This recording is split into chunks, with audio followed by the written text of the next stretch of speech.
Good morning everyone. Basahan tayo ng ating History of the Filipino People by Agoncillo and Guerrero.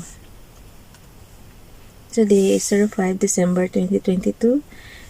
Karugtong pa rin ito ng History of the Filipino People Part 2, the Spanish Period, topic number 7, Resistance Against Spanish Rule. And karugtong ito ng paragraph, Filipino Nationalism, Contributory Factors, Letter B na tayo. So, basahin na natin to.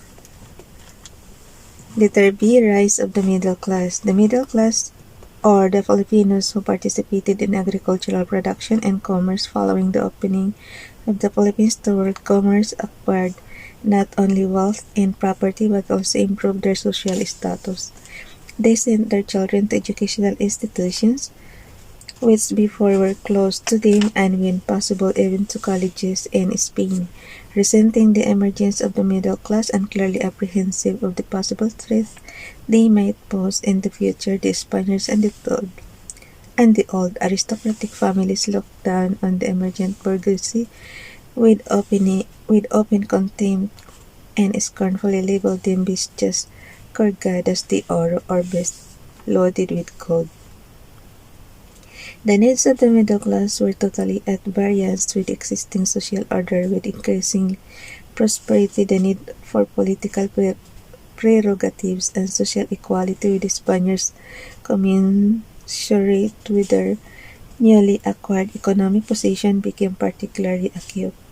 The middle class became increasingly critical of the superciliousness of the prior curate, the importunities and excesses of the bureaucrats, both high and low, but they particularly resented the government's deliberate policy of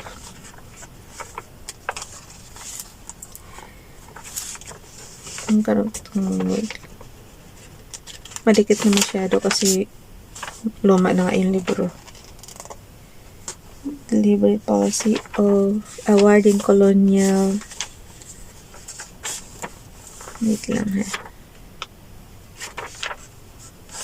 appointments only to full-blooded Spaniards, more particularly to those born in Spain. From the ranks of the middle class sprang brave young men, educated in Manila and Europe, determined to alter the status quo. Nationalist feeling grew rapidly among the educated Filipinos, and the repressive policy of the Spanish authorities served only to popularize that sentiment. The energetic efforts of these men in translating the various aspects of Western nationalism into ideas that would be more meaningful to native needs and conditions, as will be seen in the campaign for reforms, helped expose the ancient regime in the Philippines and at the same time helped bring about national consciousness among the people. Impact of European liberalism. Ironically, the opening of Philippine ports to world commerce not only brought economic stability to the colonies' ruling power but also permitted certain intellectual developments which in the end undermined Spanish sovereignty. The political fortunes of the adherents of liberalism were sometimes reflected in the appointment of liberal governors and bureaucrats. When the liberal in Spain won in their seized struggle with the conservatives, sometimes in the exodus of Spanish liberals, when the conservatives gained ascendancy. These liberal bureaucrats and refugees, along with other European and American liberals, no doubt influenced Filipinos from the ranks of the middle class with their thought and orientation. New political ideas, products of intense intellectual ferment, humanitarianism, and cosmopolitanism in Europe during the 17th and 18th centuries trickled into the archipelago. Double of the Enlightenment philosophers, notably John Locke in his two treatises of government and Jean-Jacques Rousseau in his Le Contrat Social, the Social Contract, proved particularly strong to the educated Filipinos. Both thinkers maintained that no government is legitimate unless it represents and enforces that absolute and inalienable will of the people. It cannot continue when it has lost the consent of the governed.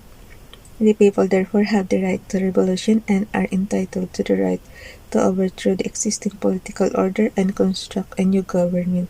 Both the reformists and the theoreticians of the Revolution of 1896 imbibed these thoughts. The ideas of Masonry, free-thinking, anti-clerical, and humanitarian also influenced members of the middle class and enabled them to meet on common grounds for propaganda purposes. For propaganda purposes. The French Revolution, on the other hand, provided one of the intellectual bases of Filipino nationalism. The situation in France in 1789 closely paralleled the conditions prevailing in the Philippines in 1896. An unjust and unfeeling government reigned and disputed. The upper classes held a monopoly of political and administrative powers and refused to acknowledge the existence of growing bourgeoisie, which in the 18th century chafed at the refusal of the authorities to grant it political and social representation. The church owned vast tracts of land, controlled education, and even commerce, exercised excessive power throughout Europe, and sometimes directed all internal political administration. The masses, on the other hand, continued to bear the crushing burden of taxation and other impositions of church and government. Time and again, they banded themselves together to wage war against these abuses. The Ilustrados, who formed the vanguard of the propaganda movement, exposed the great spiritual crisis that engulfed the Filipinos and attempted to convince the Spanish authorities of the imperative need for far-reaching reforms to avert the outbreak of revolution. When these were not forthcoming, the revolutionists, inspired no least by the French Revolution, launched the struggle for freedom and independence.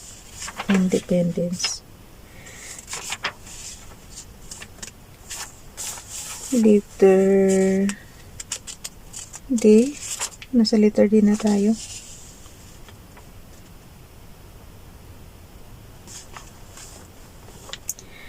Letter D. Racial prejudice. Tapusin lang natin yung letter D, guys. Mahaba-haba yung letter E. So, dito tayo sa paragraph letter D, racial prejudice. The Spaniards regarded the Filipinos as belonging to the inferior races and could not possibly be expected to rise beyond the limited intelligence nature has endowed them. The Spaniards saw to it that an impenetrable barrier separated the Spanish minority from the larger native segment of Philippine society, whom they derisively referred to as Indios, a name that carried the most unflattering and disparaging connotations. The term Filipino, which referred to Spaniards born in the Philippines, was applied to the native only very much later. In the 19th century, because of the increasing number of Ilustrados growing restive under Spanish rule, the Spaniards waged a campaign of open vilification against the Filipinos. Journalists like Pablo Fisid, Francisco Cañamaque, and W. E. Retana and others paid hawks of the priors took turns in devising the Filipino, who was described as a machine that walks, eats, sleeps, and exists, an incomplete whole, a confusion of sentiments, instincts, desire, energies, passions, color that crowd each other without forming a single particular one. The prejudiced notion that the Filipinos were impossible to expose to curiosity and philosophical studies justified the policy of depriving them of education and enlightenment. The constant insinuation of the racial and cultural inferiority of the Filipinos constrained Jose Rizal to prepare a new edition of Antonio de Morga's Successos de las Islas Filipinas, which with his copious annotations and criticism debunked the allegations of the Spaniards that the Filipinos were savages and had no culture before the advent of the conquerors. Racial prejudice may have wrought irreparable damage upon the mentality of the Filipinos, who began to regard Western culture as completely superior to their own, but it also proved to be a unifying factor among the geographically separated and linguistically divergent groups of Filipinos. The Filipinos realized that they were a race apart from their Spanish colonizers, a painful awareness driven home by the refusal of the Spaniards to allow qualified Filipino priests to share in the management of parishes in the Philippines. Bukas na yung letter A, guys. Bye everyone. God bless.